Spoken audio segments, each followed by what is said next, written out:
Atención, quiero que como iglesia aprendamos a valorar un poco más la salvación tan grande que tenemos en Cristo Jesús. Hoy comienzan lo que muchos llaman la Semana Santa. Otros le llaman la semana más santa para el cristianismo. No es cierto. No para el cristianismo, para el verdadero cristianismo no. Para la religión sí, pero no para el cristianismo verdadero. La religión santifica una semana y eso es todo. El cristiano, los creyentes santificamos la obra expiatoria, el sacrificio de Cristo Jesús en la cruz del Calvario.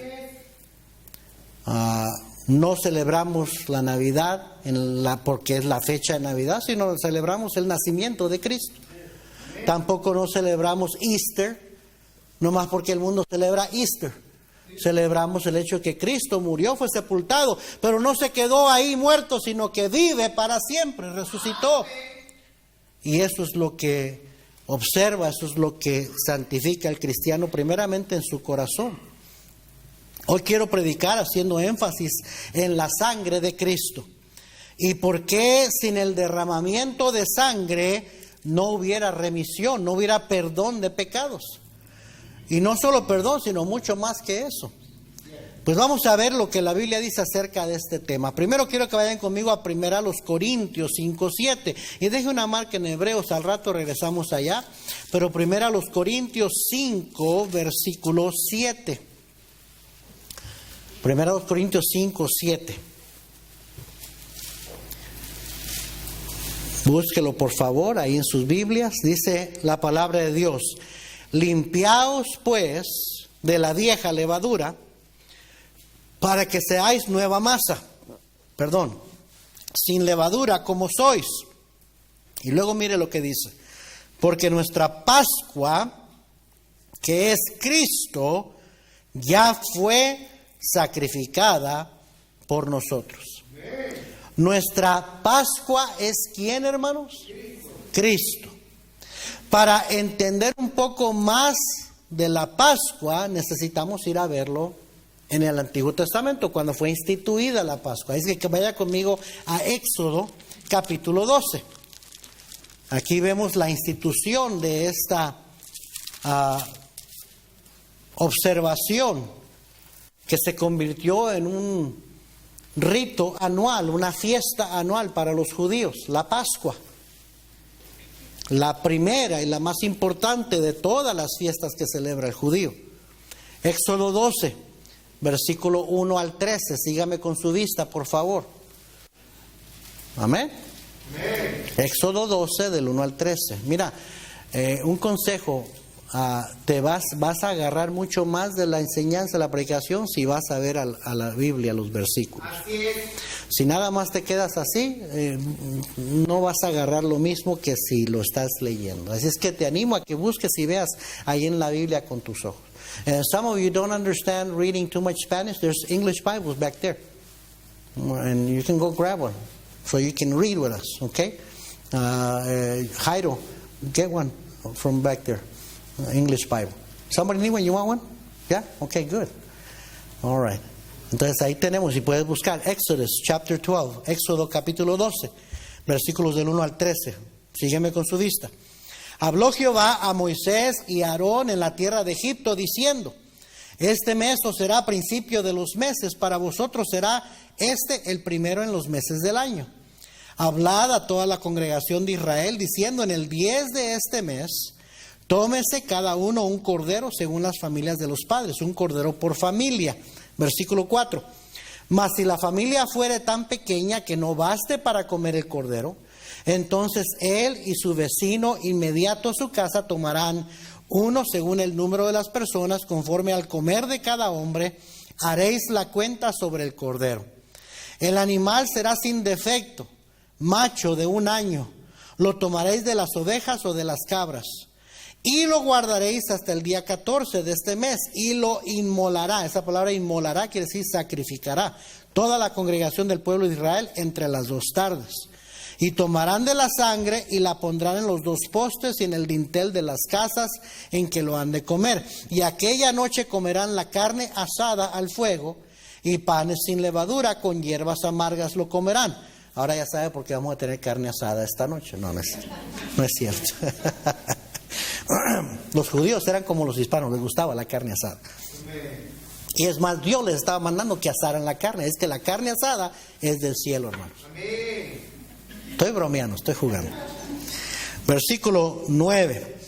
Ninguna cosa comeréis de él cruda, ni cocida en agua, sino asada al fuego, su cabeza con sus pies y sus entrañas.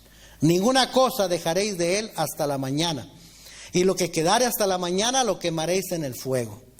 Y lo comeréis así, ceñidos vuestros lomos, vuestro calzado en vuestros pies y vuestro bordón en vuestra mano. Y lo comeréis apresuradamente.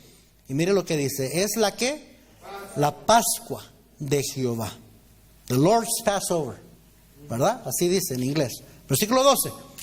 Pues yo pasaré aquella noche por la tierra de Egipto y heriré a todo primogénito en la tierra de Egipto, así de los hombres como de las bestias. Y ejecutaré mis juicios en todos los dioses de Egipto, yo Jehová. Y la sangre os será por señal en las casas donde vosotros estéis. Y veré la sangre y pasaré de vosotros, y no habrá en vosotros plaga de mortandad cuando hiera la tierra de Egipto. El judío celebra la fiesta de la Pascua anualmente. Pero ¿qué dice el Nuevo Testamento a nosotros los cristianos? ¿Quién es nuestra Pascua, iglesia? Cristo. Cristo es nuestra Pascua. El cristiano no celebra a Cristo una vez al año. No. El cristiano está bien consciente de lo que Cristo hizo en nuestras vidas cada día de nuestras vidas. Y corporalmente como iglesia lo celebramos, lo observamos, predicamos de Él, alabamos su nombre cada día domingo, cada primer día de la semana. Amén. ¿Por qué? Porque Cristo es nuestra Pascua. Usted lo leyó, ¿verdad? Amén. Veamos algunos detalles importantes de la Pascua en el Antiguo Testamento. La Pascua consistía de lo siguiente, de un cordero sin defecto, macho de 1 año. Se tenía que apartar de la manada el día 10 del mes, seleccionarse, apartarse el día del mes, el 10 del mes, y guardarse hasta el día 14. En ese tiempo era para examinarlo, para ver si tenía algún defecto. Un defecto físico visible o una enfermedad que se fuera a manifestar. No se podía ofrecer un sacrificio a Dios en la Pascua con un animal defectuoso, tenía que ser sin defecto. Entonces, ya que lo habían examinado por esos días, el día 14 del mes había que inmolarlo. Esa palabra inmolar quiere decir sacrificarlo. ¿Cómo se hacía? Mire unas páginas adelante en Levítico, capítulo 16, Levítico 16 y versículo 15.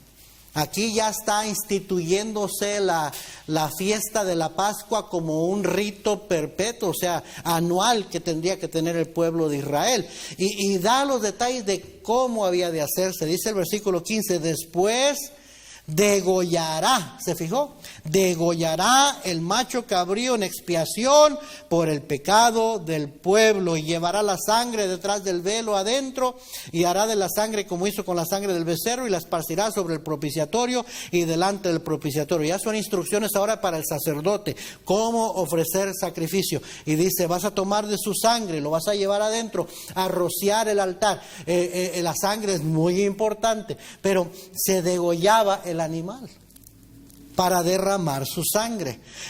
¿Cómo sabemos que así se hizo en el versículo 12? Porque dice en Éxodo 12, versículo 7, y tomarán de la sangre. Entonces había que derramar la sangre del cordero. Y en el versículo 11 dice claramente, es la Pascua de Jehová. Ahora, ¿qué tiene que ver Cristo con la Pascua en el Antiguo Testamento? Que Él es el cumplimiento de la Pascua. Él es nuestra Pascua. En Juan 1:29 dice la Biblia, el siguiente día vio Juan a Jesús que venía a él y dijo, he aquí el Cordero de Dios que quita el pecado del mundo. Tenía que ser un cordero, recuerde, macho sin defecto, guardado para examinarse. Y eso es exactamente lo que pasó con el Señor. Una semana antes de ser crucificado, entró a Jerusalén y fue arrestado. Y fue examinado. El hombre que más quería hallar algún delito en Cristo fue Pilato, ¿se acuerda? Y vinieron sus acusadores y él mismo interrogó y mandó azotar a Cristo para interrogarlo. Y al final de todo el escarnecimiento y toda la interrogación y los golpes y el maltrato del Señor, termina diciendo, ningún delito hallo en este hombre. El Cordero perfecto, el Hijo de Dios, que vino a quitar el pecado del mundo. Sin embargo, unos momentos después, a pesar de que dijo Pilato, ningún delito hallo en este hombre, Cristo fue sacrificado, fue crucificado. Mire Juan 6, versículo 51 conmigo. El Evangelio de San Juan, capítulo 6, versículo 51. Juan 6, 51. ¿Ya lo encontraron? Juan 6, 51. Mire, aquí está Cristo predicando. Y dice, yo soy el pan vivo que descendió del cielo. Si alguno comiere de este pan, vivirá para siempre. Y el pan que yo daré es mi carne. Eso se estaba diciendo, mi cuerpo, es lo que voy a dar. Lo cual yo daré por la vida del mundo. Entonces los judíos contendían entre sí diciendo, ¿cómo puede darnos a comer su carne?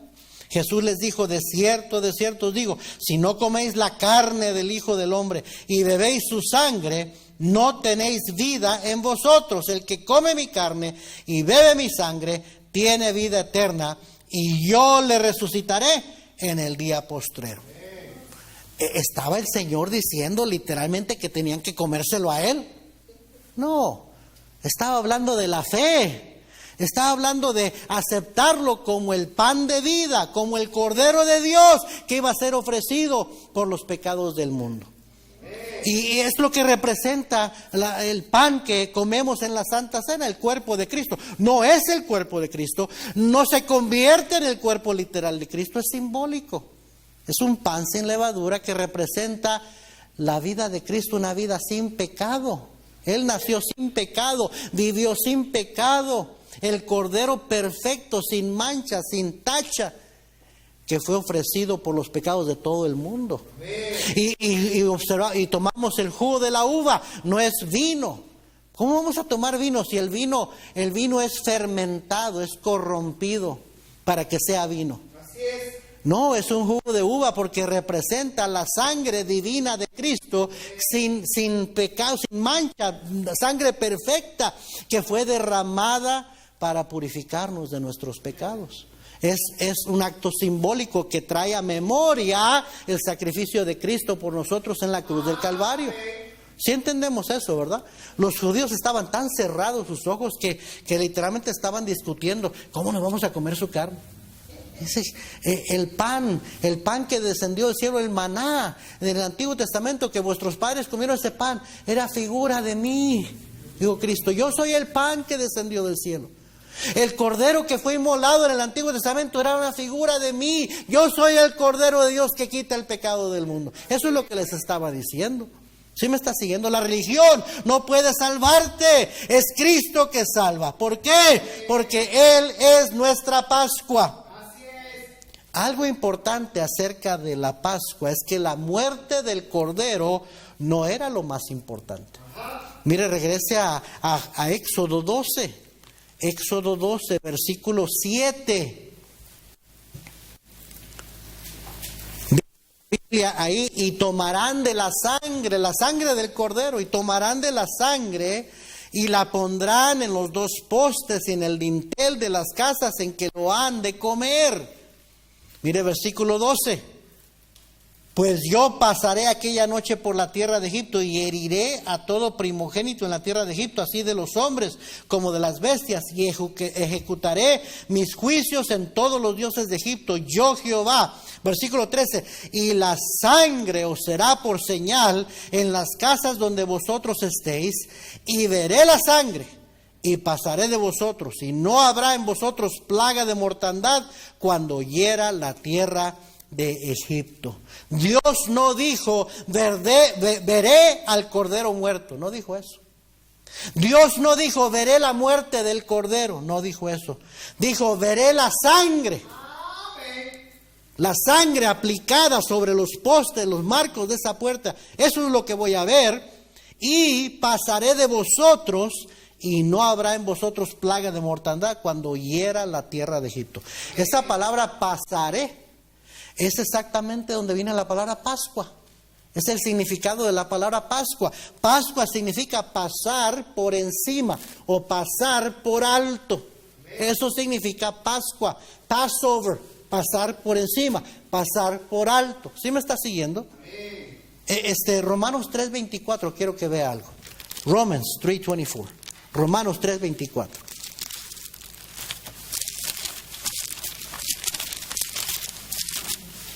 Romanos 3:24. ¿Ya lo encontró? Siendo justificados gratuitamente por su gracia, mediante la redención que es en Cristo Jesús. Versículo 25. A quien Dios puso como propiciación por medio de la fe, ¿en qué? En su sangre, para manifestar su justicia, a causa de haber, mírelo, ahí está, pasado, ¿por qué? Por alto en su paciencia los pecados pasados. Dios le dijo a su pueblo, cuando yo vea la sangre de ese cordero, voy a pasar de vosotros, voy a pasar por encima, voy a pasar por alto sobre vuestros hogares, y allí no habrá mortandad, no habrá juicio. El juicio será solo para los egipcios, cuyas casas no tendrían sangre. ¿Sí me está siguiendo? Ahora, supongamos que una familia hebrea hace todo lo que Dios le dice, toma el cordero, lo selecciona de la manada, se asegura por esos días, 5 días, de que no tenga defecto ni tacha, y lo matan, lo degollan, así como dijo Cristo a Dios que lo hicieran, pero se le olvida o se les pasa poner la sangre en los postes. ¿Qué pasaría? ¿Ah? La importancia dada en el mandato era ¿qué? Aplicar la sangre. ¿Por qué? Porque Dios dijo, veré la sangre. Amén. No dijo, veré el cordero que seleccionas, veré cómo lo cuidas, lo examinas, veré cómo lo matas. No veré muerto, no, dijo, veré la sangre. La sangre es lo que haría la diferencia. La sangre es la que salvaría al hogar de cada hebreo. ¿Sí me está siguiendo? En nuestro pasaje, en Hebreos 9, versículo 7, dice claramente que en la segunda parte del tabernáculo, solo el sumo sacerdote una vez al año entra, y luego dice estas palabras, no sin sangre. No puede entrar sin sangre. El sacerdote tenía que hacer el sacrificio y era importantísimo, era esencial llevar la sangre dentro del lugar santísimo para ofrecer la sangre derramada. Dice, la cual ofrece por sí mismo y por los pecados de ignorancia del pueblo. Todo lo que hicieron los hebreos en Egipto con la institución de la primera Pascua y todo lo que hizo el pueblo de Israel por siglos después ritualmente en su religión, todo era un símbolo de nuestro Señor Jesucristo. Un símbolo de Cristo Jesús, nuestra Pascua. El Cordero de Dios que quita el pecado del mundo. Amén. Mire, vaya, regrese a Hebreos. Vamos a leer Hebreos 9. Hebreos 9. Así como se llama Hebreos. Esta carta fue escrita para hebreos creyentes. para confirmarles que todo lo que habían hecho en el Antiguo Testamento se había cumplido en la persona de Cristo. Amén. Hebreos 9, y mire conmigo del versículo 9 en adelante, bien importante. Las primeras palabras especialmente, mire lo que dice. Lo cual es ¿qué? Símbolo para el tiempo presente, según el cual se presentan ofrendas y sacrificios, oiga bien, que no pueden hacer perfecto en cuanto a la conciencia que practica ese culto, ya que consiste solo de comidas y bebidas y de diversas abluciones y ordenanzas acerca de la carne, impuestas hasta el tiempo de reformar las cosas. Pero estando ya presente, ¿quién? Cristo, sumo sacerdote de los bienes venideros, por el más amplio y más perfecto tabernáculo, no hecho de manos, es decir, no de esta creación, y no por sangre de machos cabríos ni de becerros, sino por su propia ¿qué? Sangre, entró una vez, ¿para cuándo? Para siempre, en el lugar santísimo, allá en el cielo, habiendo obtenido eterna ¿qué?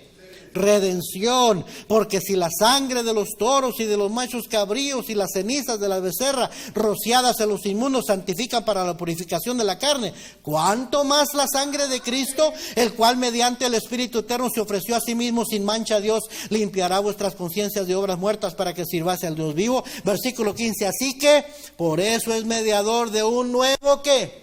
Pacto, para que interviniendo muerte por la remisión de las transgresiones que había bajo el primer pacto, los llamados reciban la promesa de la herencia eterna. Ahora vaya conmigo a Mateo, capítulo 26, versículo 26, la última cena del Señor con sus discípulos, the Last Supper, como le llaman en inglés. Mateo 26, 26, Matthew 26, 26.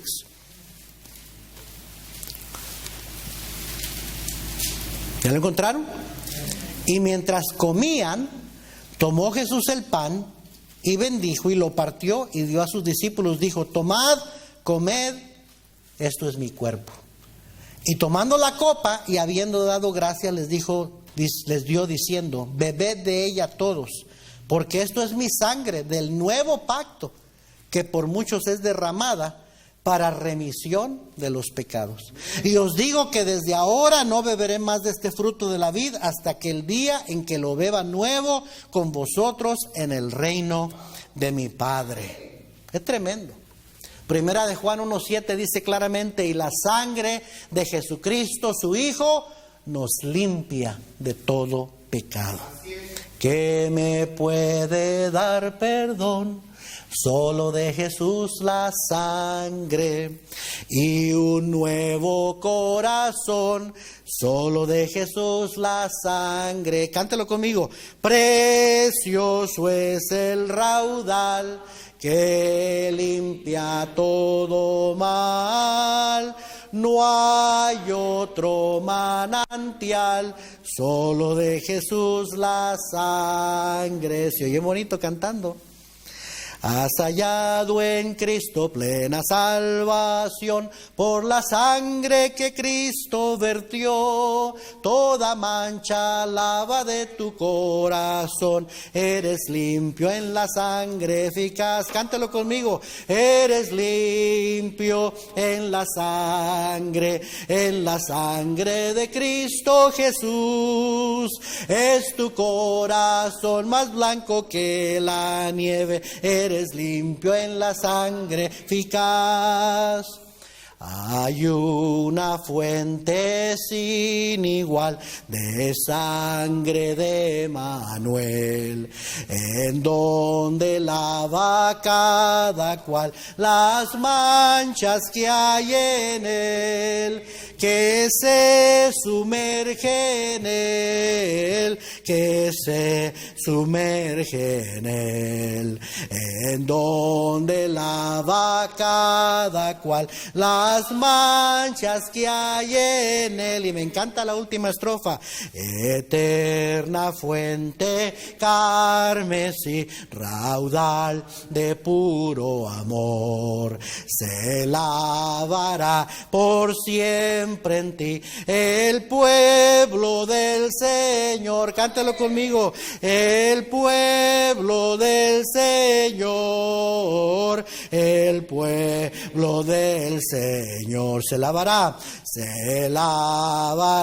por siempre en ti. El pueblo del Señor quiere ser salvo de toda maldad. Tan solo hay poder en mi Jesús. Quieres vivir y gozar santidad. Tan solo hay poder en Jesús. Cántelo. Hay poder, poder, sin igual poder en Jesús, quien murió. Pero eso no es todo. Hay poder, poder, sin igual poder en la sangre que Él vertió. Amén. Hay poder. La sangre de Cristo tiene poder. Tiene poder, número uno, mire, ya estoy en la recta final, para salvar perpetuamente. La sangre de Cristo tiene poder para salvarnos perpetuamente. En Hebreos 9:12 dice claramente, sino por su propia sangre entró una vez para siempre en el lugar santísimo, habiendo obtenido eterna redención, eterna salvación. Amén. En el versículo 24 dice, porque no entró Cristo en el santuario hecho de mano, figura del verdadero, sino en el cielo mismo, para presentarse ahora por nosotros ante Dios. En Hebreos 10:14, un poquito más adelante, dice, porque con una sola ofrenda hizo perfectos para siempre a los santificados. ¿Qué ofrenda? Su propia sangre. Pobrecitos, perdóneme que diga esto, no lo hago para criticar a nadie. La gente católica es gente sincera, pero están sinceramente engañados. Pobrecitos que cada vez que celebran misa no se dan cuenta que la palabra misa significa sacrificio. Y para el católico, la religión lo enseña, mucha gente católica ni sabe que cada vez que el sacerdote parte la hostia, está sacrificando a Cristo. Porque ellos hacen una oración mágica, piensan que convierte la hostia en el cuerpo literal de Cristo, para que se cumpla Mateo 26, cuando Cristo dijo, comieras de mi carne. ¡Qué barbaridad! ¡Qué cegados! ¡Qué error! Que piensan que se están comiendo a Cristo, la carne de Cristo, y que el sacerdote tiene poder para sacrificarlo cuando lo parte. Y que la copa de vino o de jugo que están dando, que se convierte literalmente en la sangre de Cristo. No. Ellos, chequéelo si no me cree, la doctrina de la transubstanciación está en el dogma católico. Ellos creen que la hostia se convierte literalmente en el cuerpo y que el vino se convierte literalmente en la sangre. Y que comiéndolo, así tienes salvación. Pero qué cosas que cada domingo, cada semana, cada vez que vas a misa tienes que comértelo y bebértelo para que puedas quizás algún día entrar al cielo, cuando dice claramente que Jesús fue ofrecido una sola vez para siempre, no para ser sacrificado a cada rato. ¿Me estás siguiendo? Amén. Dice la Biblia en Hebreos 9:27, no tiene que buscarlo, pero dice, de la manera que está establecido para los hombres que mueran una sola vez y después de esto el juicio. De la misma manera Cristo fue ofrecido una sola vez por los pecados del mundo. Y volverá sin relación al pecado, sino que vendrá para salvar a los que le esperan, dice la Biblia. Amén. Amén. Gloria a Dios que no puedo perder mi salvación, porque estoy guardado por el poder de la sangre de Cristo. Judas lo dijo en Judas 1:1, dijo, Judas, siervo de Jesucristo y hermano de Jacobo, a los llamados, santificados en Dios Padre y guardados en Jesucristo. Guardados quiere decir que Él te guarda, Él guarda tu salvación, no la puedes perder, porque su sangre te la garantiza. Amén. Lo único que tenemos que hacer como el pueblo de Israel es asegurarme que la sangre de Cristo me limpie de todo pecado, que sea aplicada a mi corazón. Amén. Cuando una persona recibe a Cristo como su Salvador, la sangre de Cristo es aplicada a su corazón, a su alma. Así es. Amén. Y Dios ya no va a ver tus pecados, sino que Dios ahora va a pasar por alto, Passover, Pascua, va a pasar por alto tus pecados, porque vio la sangre de Cristo, porque Cristo es nuestra Pascua. ¿Sí me está siguiendo, hermano? Bueno. La sangre de Cristo tiene poder, número 2, para limpiarnos de todos nuestros pecados. Oiga bien, continuamente, no nada más una vez, no nada más para el día que aceptaste a Cristo, no, tiene poder para limpiarte continuamente y así poder tener siempre comunión con Dios. La Biblia lo dice, Dios es luz y no hay ningunas tinieblas en Él. Si decimos que andamos en luz, pero estamos en luz y andamos en tinieblas, dice, mentimos y no practicamos la verdad. Pero si andamos en luz como Él está en luz, tenemos comunión unos con otros y la sangre de Jesucristo, su Hijo, nos limpia de todo pecado. Si decimos que no tenemos pecado, nos engañamos a nosotros mismos y la verdad no está en nosotros. Si confesamos nuestros pecados, Él es fiel y justo para perdonar nuestros pecados y limpiarnos de toda maldad. ¿Cómo? Con su sangre, que sigue teniendo poder. Su sangre fue presentada allá en el tabernáculo del cielo ante el trono de Dios y ahí permanece. Lo que Dios ve no es nuestro pecado, lo que Dios ve es la sangre de Cristo que continúa limpiándonos. ¿Sí me está siguiendo, hermano? Y la sangre de Cristo tiene poder, número 3, para consagrar a sus siervos, para usarlos en su obra, para que podamos ser aptos para ser útiles a Él, para ser. Dios es un Dios santo, santo, santo. Su santidad es única. Nosotros somos pecadores, somos indignos de acercarnos a Él, mucho menos de servirle, que nuestro servicio sea acepto para Él, excepto, que dice la Biblia, que con su sangre nos hizo aptos para poder servirle, servir al Dios vivo. Eso es lo que leímos allá en Hebreos 9, 13 y 14, porque si la sangre de los toros y de los machos cabríos y las cenizas de la becerra rociadas a los inmundos santifican para la purificación de la carne, cuánto más la sangre de Cristo, el cual mediante el Espíritu Eterno se ofreció a sí mismo sin mancha a Dios, limpiará vuestras conciencias de obras muertas para que sirváis al Dios vivo. ¿Quiere aprender algo bien tremendo, bien especial, bien nuevo, que quizás no ha considerado, que no había visto de esa manera? Mire conmigo, Éxodo 29, ya estoy terminando. Algo bien interesante. Éxodo 29, 19. Aquí Dios le está pidiendo a Moisés que consagre a Aarón y a sus hijos para ser sacerdotes en el tabernáculo. Entonces había que consagrarlo, no nada más podían ponerse a servir. Y mire cómo lo hace, cómo lo tenía que hacer. Versículo 19. Estamos en Éxodo 29, 19. Tomarás luego el otro carnero, y Aarón y sus hijos pondrán sus manos sobre la cabeza del carnero, y matarás al carnero, y tomarás de su sangre, y la pondrás sobre el lóbulo de la hoja derecha de Aarón. Esto. Sobre el lóbulo de la oreja derecha de Aarón. Ahí le vas a poner la sangre. Sobre el lóbulo de la oreja de sus hijos. Sobre el dedo pulgar. Este es el dedo pulgar, ¿verdad? De la mano derecha de ellos. Y sobre el dedo pulgar de los pies derechos de ellos. El dedo gordo, como le llamamos, del pie, el dedo pulgar del pie. Y rociarás la sangre sobre el altar alrededor. Versículo 21.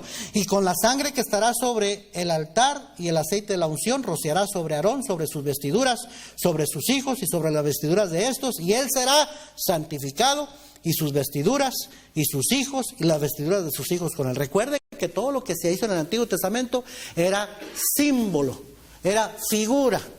¿De quién? De Cristo, porque Cristo es nuestra ¿qué? Pascua. Amén. Entonces, ¿qué significa eso del lóbulo y del pulgar y del dedo pulgar, del pulgar del pie? ¿Por qué? ¿Por qué sangre en esos lugares? Aquí está lo interesante, oiga bien. El lóbulo de la oreja derecha, la sangre en el lóbulo de la sangre derecha representa el evangelio oído, escuchado.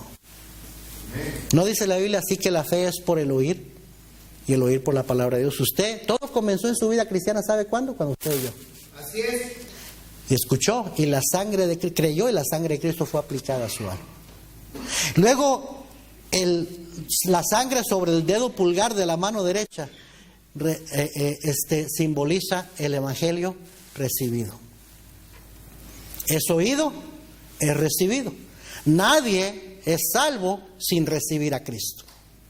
Amén. Muchos oyen, pero no creen. Pero la clave está en oír y creer y poner su fe en Cristo y recibir. La Biblia dice en Juan 1:12, mas a todos los que le recibieron, los que creen en su nombre, les dio potestad de ser hechos hijos de Dios. Cristo le dijo a sus discípulos, de gracia recibisteis, dad de gracia. Y luego el dedo, en la sangre sobre el dedo pulgar del pie derecho, ¿qué es lo que representa? El evangelio llevado. Amén. Bueno.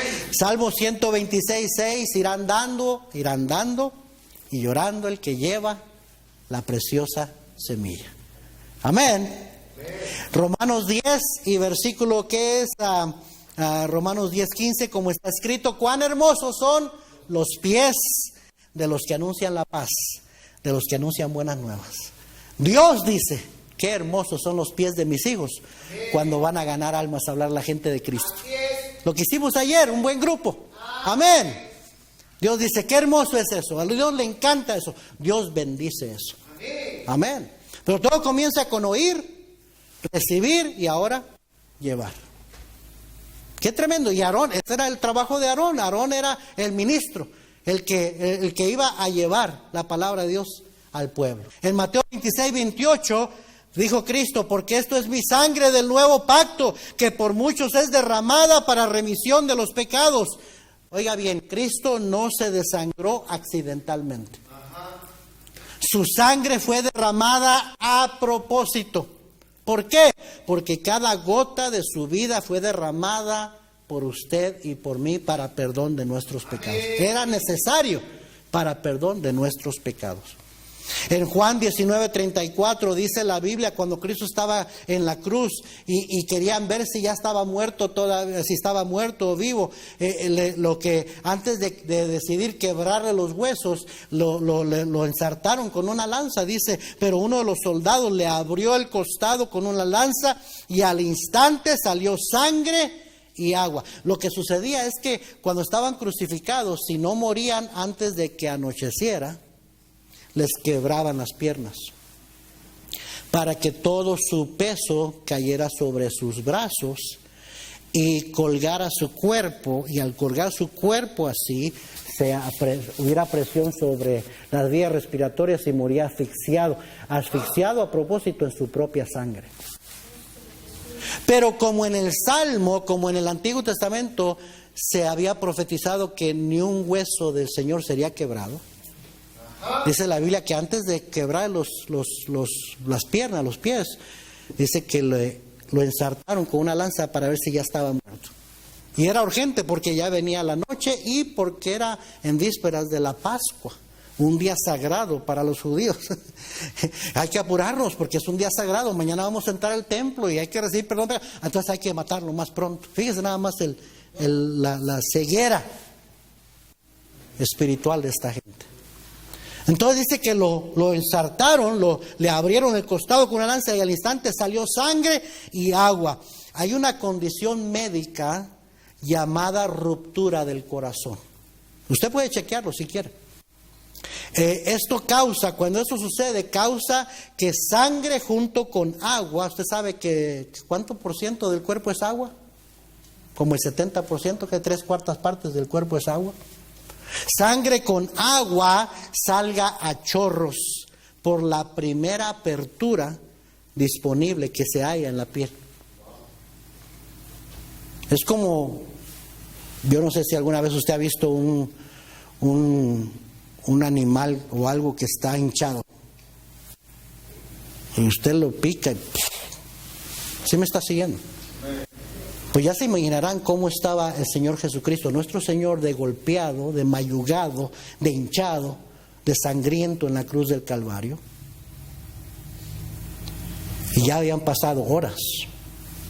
Y le metieron una lanza y brotó la sangre. Brotó la sangre. Pero no fue algo accidental, hermanos.